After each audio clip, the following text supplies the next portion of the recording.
mēs ar draudzeni pārvācāmies uz Jūrmalu.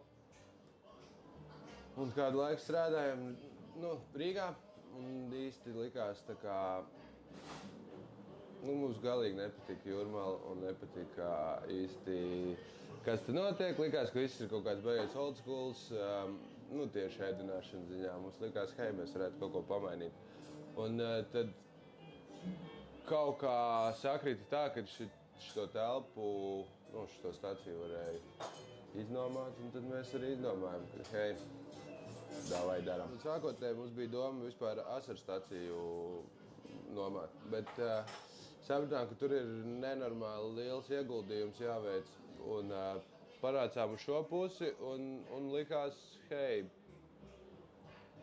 viņa bija tā kā gandrīz vai no jauna uzcelta, un viņā nebija, salīdzinoši maz bija jāiegulda, un arī telpas diezgan maziņas, attiecīgi nebija tik liels risks, ka uztaisīsim kaut ko baigi tādu vērienīgu, un ja tas neaiziet, tad daudz naudas pakāsts, bet jā, un mums likās, ka kaut kā visi, nezinu, varbūt turisti brauc uz tiem majoriem, dzinteriem, bet šis gals ir tāds vietējo gals, un mēs gribējām arī priekš vietējiem uztaisīt.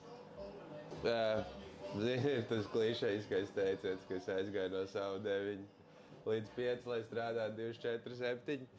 Un tā arī pa lielam, tas skar ļoti klišejiski, bet diezgan, kā lai es raksturoju, principā, es esmu kaut kāds viss vienā flakonā, sākot ar pavāru, šefpavāru līdz tehniskajam direktoram, nedaudz grāmatvedim, nedaudz, mārketinga cilvēkam, citreiz bārmenim. Tā kā,